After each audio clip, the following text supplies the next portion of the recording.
Hi there, everybody. Welcome back to Echoing Skies. Play 999. More like Echo plays 999 in Sky. Makes commentary on the side. So And there was a kidnapping, attempted murder thing going on. yeah, I don't know what the fuck's going on here. Clover, are you alright? I have no idea what's going on because I'm blind. The Prince Snake's voice sounded oddly concerned. Probably his little sister or something. Maybe. Yeah. Yeah, I'm fine. There's just a knife in my throat. I'm fine. Her voice shook, making her words even less convincing. What the hell are you trying to do? I told you, this is my plan. What are you gonna do to her, you six-ton of a bitch? That's a big guy. Yeah, 7 was a big Yeah. guy. Don't worry. I'm not going to do anything to her. If she just does what I tell her to do, I'll let her go. He started to move backwards slowly, keeping his grip on Clover. I will sacrifice her to the clock. Keeping their distance, Junpei and the others followed. Eventually the man reached the wall. He gave a start as his back touched it, then glanced around quickly and spoke. Verify. The left. Look on your left. Do you see the device on the wall? Ooh. Sorry. Place your hand on the scanner panel, the round part. What if I don't? Yeah. Sorry. What if I don't? The man's nostrils flared and he looked like he was about to choke her. Are you an idiot? What do you think? I'll stab your fucking face! I could slit your throat right now. I'll kill you if I have to. All I need is your bracelet. And your hand. Just do it. Do it now! Press the knife against Clover's neck. Hard. Slowly, she stretched her left hand out towards the device. Her back was to it, and she had to feel around for a moment before she found the circular panel. It made a cold electronic noise, and on the display above her hand, an asterisk appeared. 4. So that's how it works. Junpei thought to himself. By placing one's palms on what the ninth man had called the scanner panel, the user's bracelet number would be entered into the device. How did he know? Deduction?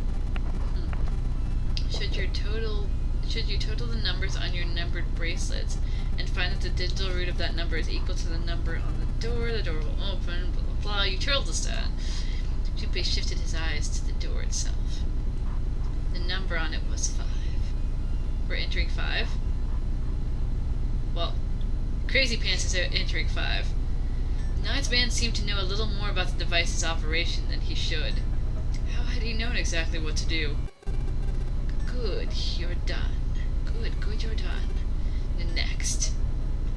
His bloodshot eyes crept from person to person until finally they stopped on the lion, Ace. He's way better at this than we are. So he's got 4, and he's doing 5. I'm assuming he'll do 9, since that's his. That'll be 14, and I'll make it 5 so he can open the door. Yeah. You, right? You're the one with the number 1 bracelet. Yes, I am, so... Then you're next. Just verify your number like this little brat did. What are you doing? Do it! Don't you care what happens to her? Okay, just calm down. He's held up his hands, palms out. Ninthman jerked his chin towards the device. Slowly, cautiously, Ace moved towards the device. Okay. After what seemed like an agonizing eternity, he reached it. Now, verify. Ace nodded and placed his hand on the scanner panel. Think. The device beeped again, and a second asterisk appeared. Now the device had Clover and Ace's numbers. 4 and 1. 4 plus 1 equals 5. The same as the number written on the door. but it wouldn't open just yet. Only 5 to 3 people can pass through one numbered door. Door need at least one more person. Who would that be? The fuck do you think? Get back! His voice shook, but the knife he held to Clover's throat made his words a command. Ace took 2, then 3 steps back. No! Farther! More than that! He has to come with you. Go all the way back! Slowly Ace did what he was told. The 9th man's lips curled into a cruel, twisted smile. That was when Junpei understood his plan. Clover's 4 and Ace's 1 added to the 9th man's 9 equals. Yes, in other words. Hee hee hee hee hee. Thank God you were all so cooperative. Now I can get out of this nightmare. He pressed his own hand against the scanner panel, releasing the girl so that she could kick him in the balls. Hopefully. I hope. The 3rd asterisk appeared on the screen. He dropped his hand to the lever to the side of the device and pulled. Click. Ink. Woo! The door opened with a heavy metallic groan. He let go of Clover. Wait! Junpei leapt towards the 9th man, but he wasn't fast enough. The man shoved Clover and hopped through the door. See ya, losers! I'm going off ahead now. Well then, goodbye. He raised his hand and waved, a twisted smirk on his face. Then he was gone.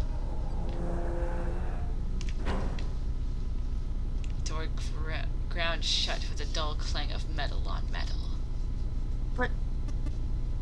Clover, are you alright? Snake ran to Clover's side as she lay on the ground, somehow knowing where she was and not stepping on her face. Sound. Yeah, I'm fine. She climbed unsteadily to her feet, and once there leaned heavily on Snake's shoulder for support, even though he was way taller. Junpei ran to the door. The others followed him. Several pairs of hands grabbed hold of the handles and pulled. They grunted and strained, but... yeah, no. Shit! It won't budge. That was when Lotus, the dancer, spoke. Her voice was quiet. Do you hear something? Like, what? The sound of douchebag dying? Like some sort of beeping. Like a bomb? Junpei pressed his ear against the cold metal of the door. The others did the same. You're right, I can hear it too. What is it? Then they heard something else. An earth-shattering kaboom! Or scream. It was the 9th man. Shit! Why isn't it stopping? God damn it. You lied! You lie! Lied? This wasn't supposed to happen! This is wrong! This is wrong! His voice shook with fear. Safe on the outside, they stepped back from the door and looked at one another. He's dying, isn't he? What is happening in there? Oh jeez. Open the door! We can't. Dumb fuck. We're not that good at math. Hold on. Give us about 20 minutes. I'm begging you. There's a big guy. Help me. Please get me out of here. Get me out. Please, I want your sympathy now. Help me. Help me, please. Junpei grabbed hold of the device. He slammed his hand on the scanner panel. Nothing happened, though, because it was engaged. Why didn't it register him? Does that mean we can't go through the 5 door at all anymore? God. Why didn't it register him? He looked up at the display where the asterisk had shown up. It said engaged. Sorry, dude. Whatever is happening in there, it has been engaged, and we can't stop it. Yeah. Oh my god, there's no time left! Listen, I was lied to. He lied to me, he put me in here. It was him. He killed me. It was him. Ah.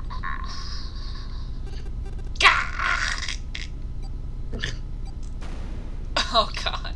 Aww. It was a bomb. It went boom. Oh god.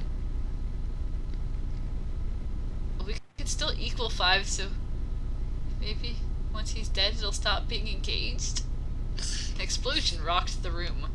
Instinctively they ducked, then stood up slowly when they realized there was no danger. I think he wanted to get rid of what's-his-face, so he knew he'd go in there by himself and then had a bomb. Probably. That was, he was lied to, so he was told specifically to go in that door and to do it by himself. Mm-hmm. Now the question is, why have a 9th person if he's just going to kill him in the first place? I don't know. Instinctively they ducked and stood up slowly when they realized there was no danger. No one spoke. Silence filled the room. It's usually what happens when no one speaks. In that silence, the electronic tone that echoed across the room sounded as loud as a gunshot. Oh yeah, it's no longer engaged. All eyes turned towards it.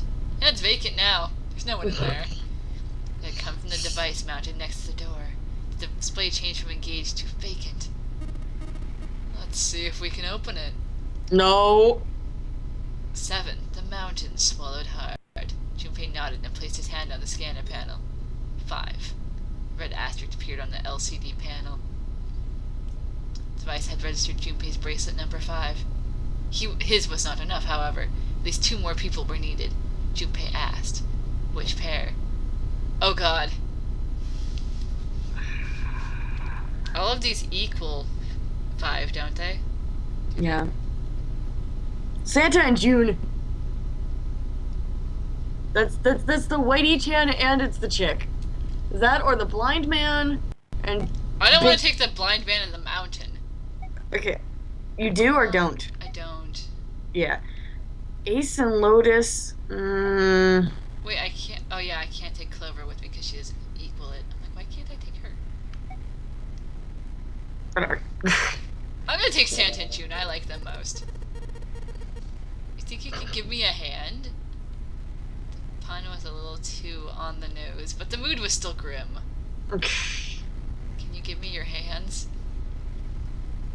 Both Santa and June lifted their left hands silently. Dink. Dink. Why do they both have arm warmers? Is that a thing? It's actually quite a few of them that do. Actually, she didn't have necessarily arm warmers, just a really long... Oh yeah, did she just have a really long sweater? Yeah. He verified and she followed suit. Yes, math. They fulfilled the conditions. If they were to pull the lever on the side...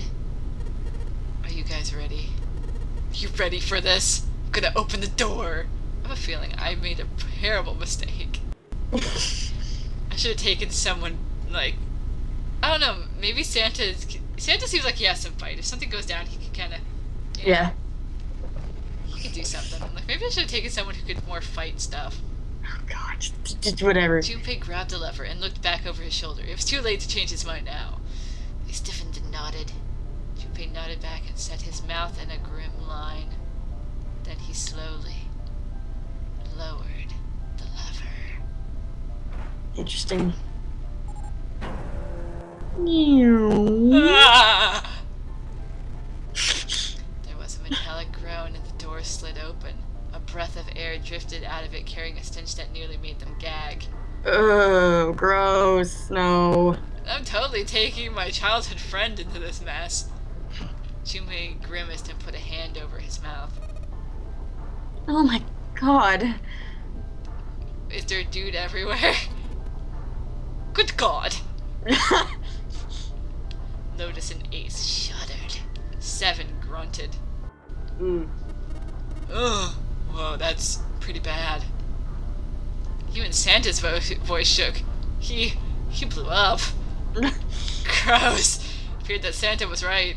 The hallway on the other side of the door was splattered with chunks of torn flesh and dark red blood. No. No, you're not doing it right. It's like, aye! shouted across the room. It had come from June, who I'm taking into this bloody mess. And her strength left her, and she dropped to the floor. And as Junpei turned to catch her, the door groaned shut. Wait, it closed again? There's only a certain amount of time to go in the door. Oh. I'm not sure we want to go in there. Okay, maybe it didn't matter who I had help me. So she's on the floor. She crumpled the floor. June, are you okay? Junpei dropped to his knees and put his arms around her shoulders, hugging her dearly. Oh. That was when he noticed. Her whole body was feverish. She was radiating intense heat. No, see, she's wearing arm warmers. Oh, okay. The hell, where'd this fever come from? She's dying! June didn't answer. Her face looked like wax, and her whole body began to shake. Alright, let's just rest for a minute, okay?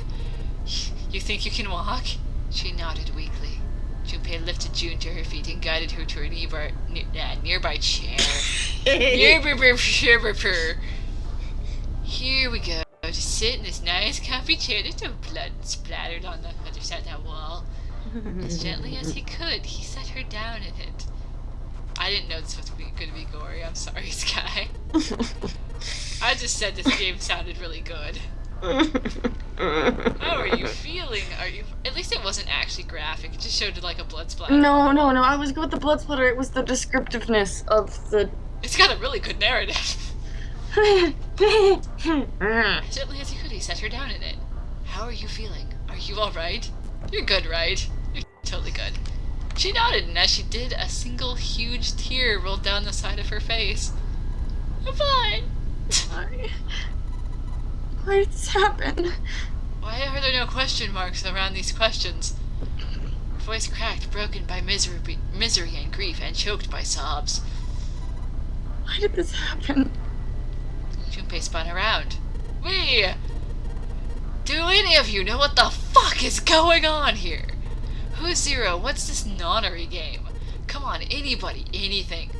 The only one who seems like he wouldn't know anything was, the quiet guy who blew up.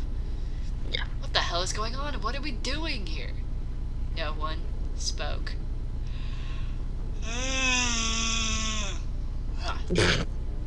Ace, Snake, Santa, Clover, Seven, and Lotus. They simply stood there, 7 pairs of downcast eyes and 7 grim lines for mouths. Wait. But... What? That's 6 people.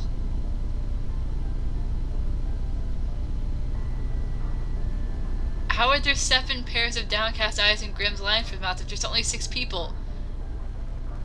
It's probably counting either June or himself. June's crying. Either way, doesn't matter. Just go. Whatever. June's body shook with silent sobs. They slowed as the minutes ticked by, and eventually they stopped. She's good now.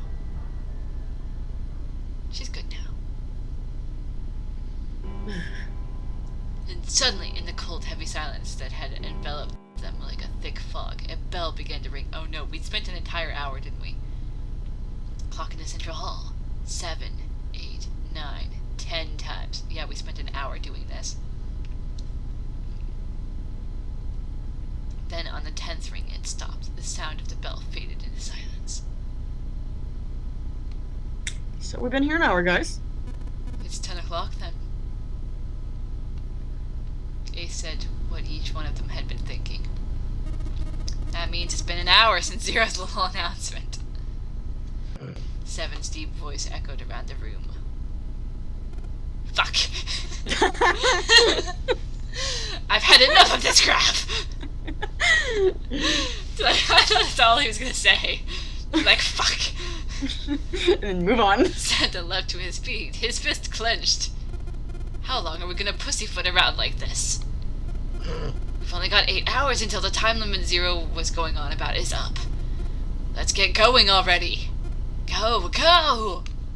Santa's outburst fell on deaf ears. No one seemed to agree with him. We all wanted to stand here silently.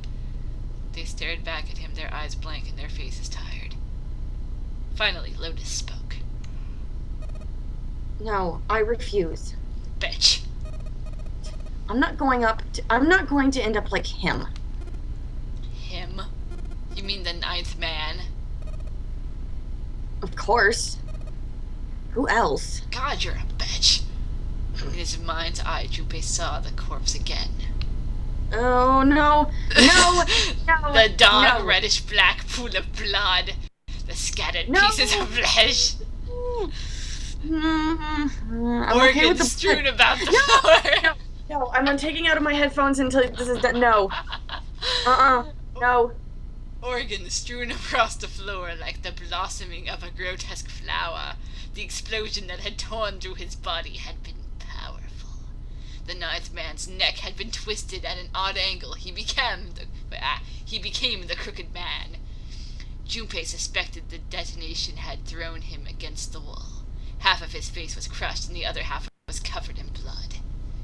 Most of his abdomen had been emptied either by the explosion or by gravity.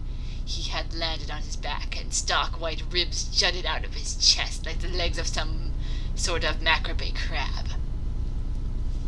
Junpei felt something flip in his stomach. I think he just screwed up. Eyebrows went up, and Santa continued. I don't know if Sky is coming back yet. He probably set up some sort of trap, and that killed him. I'm not going to screw up like that. I'm getting out of here alive.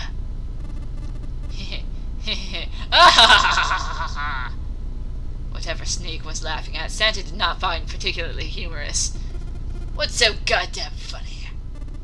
Oh, my apologies. You were just so very confident. I couldn't help myself.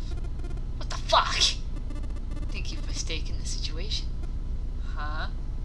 The ninth man's death. It had nothing to do with a trap, or at least not the sort of trap you imagine it did. Then, he broke one of Zero's rules. It was why he died. Quite simply, if you think about it. You still don't? Alright. How about you take a moment and think back to what Zero said? Specifically, what did he say about the number of people? He said only 3 to 5 people can pass through one numbered door, right? And after that, you've forgotten the relevant part. What did Zero say? Santa furrowed his brow in thought. But we will find out. Well, we'll have him remind us what he said in the next part. So, cheers and tears from Echoing Skies.